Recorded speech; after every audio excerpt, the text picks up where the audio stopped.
एक दिन की बात, गंडकी नदी का किनारा और वहां घूमते हुए एक मृगी आ गई। मृगी जब आई,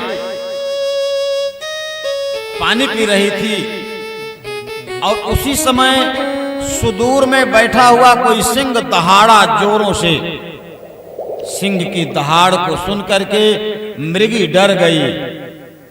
अब आप जान लीजिए कि आश्रम का प्रताप ऐसा हुआ करता था कि बाघ और बकरी एक साथ पानी पीते थे, लेकिन आज यहाँ की स्थिति क्या हो गई? मृगी को सिंह की दहाड़ सुनाई पड़ गई। मृगी भ्रमित हो गई कि मैं आश्रम में हूं। अगर वो रुकी रह गई होती तो शायद बाघ, सिंह, व्याघ्र वहां ना आता भी ना। वो तो दूर से दहाड़ मार रहा था, चिहाड़ रहा था। उसके दहाड़ को सुनकर के मृगी को भय हो गया और वो छलांग लगा दी। नदी का छोटा सा तट था, लेकिन संभल नहीं सकी, उस पार कूदी।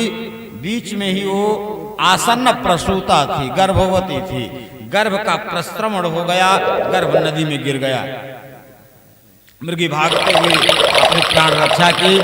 महाराज भरत घूमते हुए नदी के पास में आ गए। मृग शावक को देखा, मृग शावक को उठा लिए, उसके लालन पालन में लग गए, सेवा शुश्रूषा करने लगे। और करते करते एक दिन ऐसा आ गया कि सदैव उसी मृगी के पीछे, मृग शावक के पीछे पड़े रहते थे। आपको मैंने एक प्रसंग में आज बताया था कि मन एक ही तरफ रहेगा। उद्धव मन ना भये 10-20। गोपिकाओं ने कहा, हे उद्धव, मेरे 10-20 मन नहीं है। अरे मन तो एक ही तो था, एक था वो श्याम पर चला गया। तो कई मन थोड़े होता है। जड़ भरत के पास में भी एक ही मन था, उस मन को उन्होंने लगा दिया मृग की बच्चे पर, मृग शावक पर लगा दिया। परमात्मा में जो मन लगा हुआ था, जो वैराग्यवान थे, ज्ञानवान थे, बुद्धिमान थे, योग्य थे, तपस्वी थे, आज उनका मन मोह में लग गया। जब मैं परमात्मा में ध्यान लगाता हूं तो प्रेम कहलाता है। जब मैं अन्य में प्रेम लगाऊंगा तो मोह कहलाएगा। मैं माता पिता के प्रति बहुत आदर करता हूं तो श्रद्धा कहलावेगा।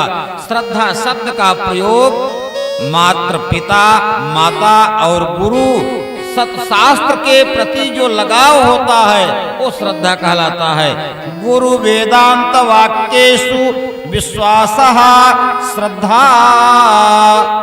गुरु में, वेदांत वाक्यों में जो विश्वास हो वो श्रद्धा है, आदर हो।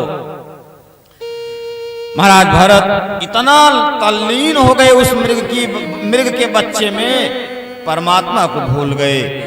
अब तो केवल इतने रह गया है कि सायंकाल की बेला है, सूर्यास्त होने जा रहा है, संध्या कर लेते हैं, सूर्य को अर्घ्य दे देते हैं। सूर्योदय होता है, सूर्य को अर्घ्य दे देते हैं, अघमर्षण कर लेते हैं। एकाध माला गायत्री कर लिए तो कर लिए, नहीं तो बस मृग के बच्चे के पीछे पड़े हुए हैं।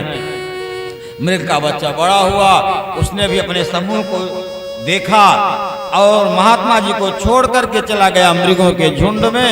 निरंतर अब जड़ भरत जी सोच रहे हैं, अब भरत जी सोच रहे हैं कि मेरा बच्चा चला गया, उसको बाघ खा लेगा, सिंह खा लेगा, उसको कोई पकड़ लेगा, मैं क्या करूंगा। निरंतर उनको चिंता बनी रहती थी। समय आया, काल कवलित हुए। जब काल कवलित हुए, अंतिम समय में इनके मन मस्तिष्क में, विचारों में, हृदय में मृग के बच्चे का ध्यान था। परिणाम मृग की योनि में इनको जन्म लेना पड़ा। अगला जन्म मृग योनि का हुआ। मृग योनि में इनको पूर्व जन्म के संस्कारों का अभ्यास था, संस्कार भूला नहीं था। ये एकदम निष्प्रिय हो गए थे और मन में बना लिए थे, अब मैं अपने आप को नहीं बिगाड़ूंगा। प्रेम से भगवान का भजन करते हैं, प्रेम से भगवान का स्मरण करते हैं, और यहां तक हो गए हैं कि हरी घास भी नहीं खाते। अहिंसा की वृत्ति में आ गए। अहिंसा प्रतिष्ठायाम तत्सन्निधौ वैरत्यागः।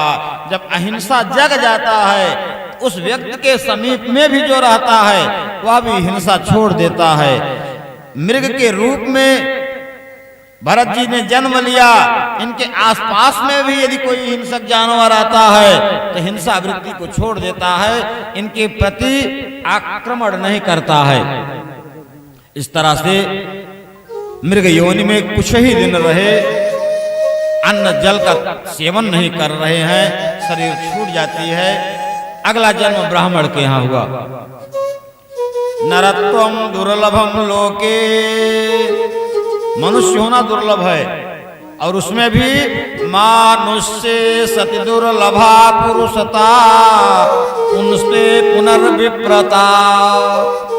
मनुष्य होना दुर्लभ, मनुष्यों में पुरुष होना दुर्लभ, और पुरुषों में ब्राह्मण होना दुर्लभ है।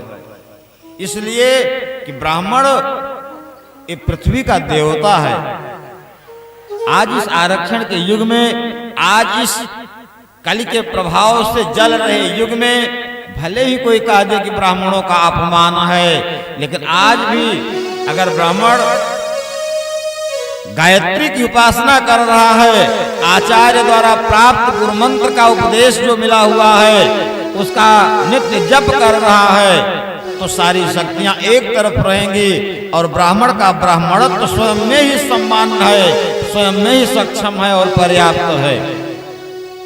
ब्राह्मण ज्ञान का जन्म हुआ, और जन्म लेने के बाद मूक बधिर की तरह रहने लगे। पिता इनको पढ़ाते हैं, लिखाते हैं, फिर भी उन पर विशेष रुचि नहीं रखते। चैत्र महीने में इनका यज्ञोपवीत हुआ। चैत्र महीने में यज्ञोपवीत हुआ क्यों? वेद पाठी रतश्चैत्रे, जिसका यज्ञोपवीत संस्कार चैत्र महीने में होता है, वो वेद पाठ में निरत रहता है, वेद में उसकी विशेष निष्ठा रहती है, वेद का अध्ययन होता है उसका। और चैत्र में जब इनका यज्ञोपवीत संस्कार हुआ, गायत्री मंत्र याद कराए पिता, और भी मंत्रों को याद करा रहे हैं, लेकिन भरत जी याद नहीं करते हैं। पूछा जाता है तो यही कहते हैं मंत्र याद नहीं हुआ। मंत्र याद हो गया? नहीं पिताजी, नहीं याद हुआ। इनको लोग भरत कहते थे, भरत से इनका नाम जड़ भरत हो गया। पागल कहकर के इनको लोग बुलाने लगे। जड़ भरत जी न तो मान का ध्यान रखते थे, न अपमान का ध्यान रखते थे। मानापमानयो तुल्यम तुल्यम मित्रारि पक्षयो, चाहे दुश्मन हो चाहे मित्र हो, मान हो चाहे अपमान हो, सम हो चाहे विषम हो, सब में समान रहते थे। पिता की शरीर छूट गई। पिता के शरीर छूटने के बाद में भी कुछ दिन रहे। अड़ोस पड़ोस के लोग भी इनको परेशान करते थे, कार्य कराते थे। भाइयों ने भी इनसे बहुत सेवा लेना शुरू कर दिया, और बदले में इनको भोजन तक नहीं देते थे। एक दिन जड़ भरत जी ने सोचा कि यार रहना ठीक नहीं है। जड़ भरत जी निकल पड़ते हैं। वैरागी तो थे ही, विवाह किए नहीं थे, नैष्ठिक ब्रह्मचारी। ब्रह्मचर्य के तेज से इनकी आभा चमक रहा कर, आभा चमकती रहती थी। जंगल में गए, जंगल में घटना घट गई। घटना यह घटी, एक चोरों का सरदार था, उसके बेटा नहीं था। किसी ने बताया कि आप नर बलि दीजिए, मनुष्य की बलि करवा दीजिए, आपके पुत्र हो जाएगा। वो अपने अनुचरों को कहा। अनुचरों ने एक आदमी को पकड़ करके लाया, उसकी पूजा किया, देवी की पूजा किया, और जैसे बलि की समय स्थिति आई, बलि देना है, काटना है उसको, उसके थोड़ा सा पहले मौका पाया, वो चट कर गया, निकल गया। जो आदमी आया था वो भाग गया। आदमी खोज रहे, आदमी मिल नहीं रहा है। उन अनुचरों को खोजते खोजते जड़ भरत जी मिल जाते हैं। जड़ भरत जी को लेकर के गए। देखने में हृष्ट पुष्ट थे, सुंदर शरीर, ब्राह्मण का दिव्य शरीर, वेद के अद्भुत जानकार, सब कुछ जानते हुए भी अनजान बने रहते थे। जाकर वहां पहुंच गए। जनेऊ पहने ही थे, आभा चमक रही थी। भद्रकाली के सामने इनको बैठाया गया, इनकी पूजा हुई, और पूजा करने के बाद जब इनकी बलि की बेला आई, तलवार उठाए, ज्यों ही काटना चाहे, पत्थर की बनी हुई मूर्ति क्रोध से धर्षित हो गई, क्रोध से लाल हो गई, क्रोध से पिघलने लगी। और इतना क्रोध आया, देवी ने तलवार छीना और तलवार छीन करके वहां उपस्थित जितने भी अन्य लोग थे, इनके बलि के लिए जो सहयोग में आए हुए थे, सबके सिर को काट करके गिरा दिया। भरत ने प्रणाम किया, भगवती को प्रदक्षिणा किया और प्रदक्षिणा करके आगे गए। उसी समय एक रहुगण नाम के बहुत प्रतापी राजा थे। रहुगण का प्रताप प्रभाव बहुत बड़ा था, आध्यात्मिक प्रकृति के थे, सदैव उनका मान सम्मान हुआ करता था। सारे लोग जानते थे कि महाराज रहुगण बहुत अच्छे राजा हैं। रहुगण के मन में उत्कट अभिलाषा हुई। इस समय का जो प्रतिष्ठित विद्वान, प्रतिष्ठित आचार्य, योग दर्शन सांख्य योग के अद्भुत विद्वान महाराज कपिल मुनि हैं, हम चल करके कपिल मुनि से ज्ञान की दीक्षा लें। लोग उसी के पास जाते हैं जिसके पास रहता है। कपिल मुनि गंगा सागर के पास तपस्या करते थे। रहुगण निकल पड़े, जा रहे हैं, पालकी से जा रहे हैं। पालकी मियाना, पालकी बोलते हैं यहाँ पर, आप लोग भी पालकी जानते होंगे, जिस पर आज के 30 साल पहले बारात जब जाती थी तो दूल्हा पालकी में बैठा करके ले जाया जाता था। पालकी में ले जा रहे हैं। एक भारवाहक कम पड़ गया, कहीं उसको जाना था, वो चला गया। लोगों ने खोज करके जड़ भरत को पकड़ लिया, जड़ भरत को ले आए। जड़ भरत बैठ गए। जड़ भरत को उन्होंने आदेशित किया, आप इस पालकी को कंधे पर रखो और ले चलो। आगे के लोग दो थे, पीछे एक और था। जड़ भरत भी लेकर चलने लगे, लेकिन गति इनको पता नहीं थी। कार्य कोई भी हो देखने में छोटा लगता है, लेकिन जो उसका विशेषज्ञ है वही कर पाता है, सारे लोग नहीं कर पाएंगे। जब इनको लेकर आगे बढ़े, थोड़ी दूर गए, गति में अंतर आया। चलने से राजा का मन दुखी हो जाता था, राजा को धक्का लग जाता था, हिलोरे लगते थे। राजा ने कहा, नया कौन व्यक्ति आया हुआ है?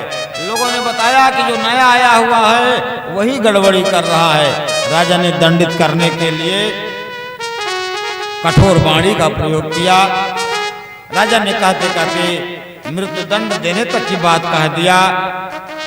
महाराज जड़ भरत उस समय बोल पड़े, कौन किसको मृत्यु दे सकता है? मृत्यु देने के लिए सोचते हो? क्या जन्म भी दे सकते हो? क्या पेड़ से टूटे हुए पत्ते को जोड़ सकते हो?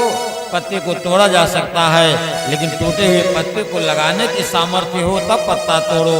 टहनी को काटा जा सकता है, लेकिन कटी हुई टहनी को लगाना भी अगर सामर्थ्य है तब काटने का व्यक्ति प्रस्ताव रखे, चर्चा चलाए, विचार करे। इनकी बात को सुन करके उनके मन में हुआ कि बात तो गंभीर लग रही है। रहुगण जी रथ से नीचे उतरे, रहुगण जी पालकी से नीचे उतरे। उनको लगा कि यह व्यक्ति वास्तव में तेजस्वी है, प्रणाम किए और प्रणाम करके जब बातें करने लगे, बात करते करते उनको लगा कि तो कोई ब्राह्मण देव हैं। उन्होंने अपराध का प्रायश्चित किया। उन्होंने ये भी कहा, प्रभु मुझको संदेह हो रहा है कि कहीं ऐसा तो नहीं है कि आप स्वयं महाराज कपिल ही तो नहीं है कि वेश बदल करके यहाँ आ गए। बाद में चर्चाएं हुई, सत्संग हुआ। रहुगण जी ने गुरु रूप में मान लिया, शिष्यत्व स्वीकार कर लिया। इस तरह से रहुगण को सद्गति प्रदान किए और महात्मा जड़ भरत तथा महाराज रहुगण दोनों आपस में विचार करते हुए, विमर्श करते हुए, सत्संग करते हुए अंतर्धान हो गए। इस